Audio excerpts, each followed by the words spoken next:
இந்த வீடியோவில் நம்ம displaying elements in an array எப்படி பண்ணுறதுன்னு பார்க்கலாம். இந்த எடிட்டி பார்க்க போகிறோம். So displaying elements in an arena நமக்கு ஆல்ரெடி ஒரு அரே கிரியேட் பண்ணி அதில் எலமெண்ட் ஸ்டோர் பண்ணிட்டோம். ஸோ அரேயோட பேர் எனக்கு தெரியுது, அதில் என்னென்ன எலமெண்ட் இருக்குன்னு எனக்கு தெரில. அதை நான் தெரிஞ்சுக்கணும் அப்படின்னா நான் அதுக்கு என்ன எடிட்டி யூஸ் பண்ணணும்?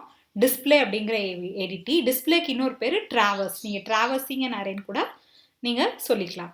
ஸோ இப்போது நம்மளோட மெத்தட் என்னது? ஃபஸ்ட்டு மேனுவலாக நம்ம என்ன எப்படி பண்ணுவோம் அப்படிங்கிறத அனலைஸ் பண்ணிட்டு அதை அப்படியே கோடிங்காக கன்வெர்ட் பண்ணணும். ஸோ இப்போ இதுதான் அரே. இப்போ நான் மேனுவலாக நான் என்ன பண்ணுவேன்? முதல்ல ஃபஸ்ட்டு இண்டெக்ஸுக்கு போவேன். அதில் என்ன இருக்குது? 10. இப்போ நான் டிஸ்பிளே பண்ணணும், இல்லை ஒரு பேப்பரில் நான் டிஸ்பிளே பண்ணால் என்ன பண்ணுவேன்?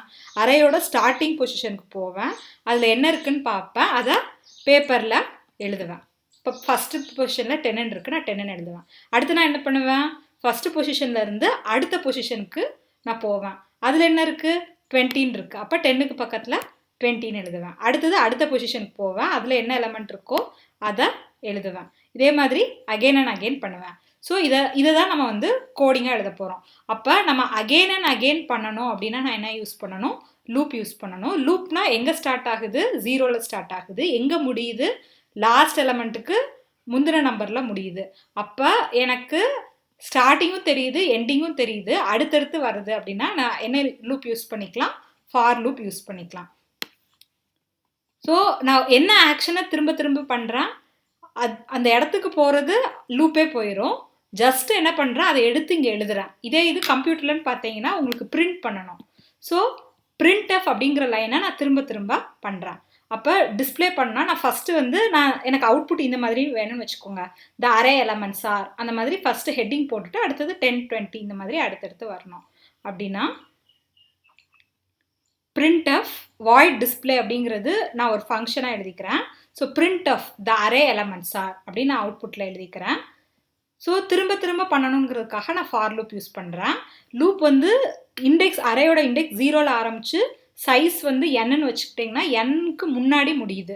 ஸோ லெஸ் தேன் அப்படின்னு போட்டிங்கன்னா என்னன்னு போடணும், லெஸ் தேன் ஈக்குவல் டுன்னு போட்டிங்கன்னா n-1ன்னு போடணும்.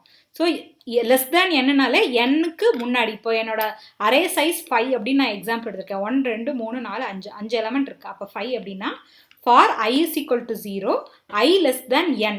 n அப்படிங்கிறது தான் நான் சைஸை ஸ்டோர் பண்ணியிருக்கிறேன். அப்போ i less than n, i ++ இப்படி போட்டால் ஒவ்வொரு எலமெண்ட்டுக்கும் அது மாறி மாறி போயிட்டே இருக்கும். போனோன்னே என்ன பண்ணணும்? இப்போ இந்த எலமெண்ட்டுக்கு வந்தோன்னே என்ன பண்ணணும்? அதை அப்படியே மானிட்டரில் பிரிண்ட் பண்ணணும். அதுக்கு நான் என்ன ஃபங்க்ஷன் யூஸ் பண்ணணும்? printf. அப்போ printf நீங்கள் நியூ லைன் இல்லைன்னா டேப் ரெண்டில் எது வேணால் போடலாம். ஸோ இந்த மாதிரி அவுட்புட் போடணும்னா /t போடணும். கீழே வரணும் அப்படின்னா நியூ லைன் போடணும். ஸோ printf நியூ லைன் இல்லைனா டேப் எதுனா போட்டுட்டு %d அப்படின்னு போட்டு comma a of i. So a of iங்கிறப்போ ஃபார் லூப்பில் ஃபஸ்ட்டு 0ன்னு வரும், அடுத்தது 1 2 3 4 அப்படின்னு வரும்.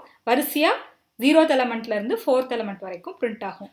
ஸோ நீங்கள் என்ன சைஸ் வச்சுருக்கிறீங்களோ அதுக்கு ஏற்ற மாதிரி இது பண்ணணும். ஸோ அப்போ டிஸ்பிளே அப்படின்னா ஃபஸ்ட்டு ஒரு நார்மல் பிரிண்ட் ஸ்டேட்மெண்ட் எடுத்துக்கிறேன். அடுத்தது for i is equal to 0, i less than size, i ++ன்னு எழுதிக்கிறேன். லூப்புக்குள்ளே நான் என்ன எழுதுகிறேன்? ஒரே ஒரு லைன்ங்கிறதுனால ஓப்பனிங் க்ளோசிங் ப்ராக்கெட்ஸ் தேவையில்லை, போட்டாலும் தப்பில்லை. ஸோ ஒரே ஒரு லைனால் நான் போடலை. ஸோ printf நியூ லைன் இல்லைன்னா நியூ டேப் போட்டுக்கலாம், %d, a of i.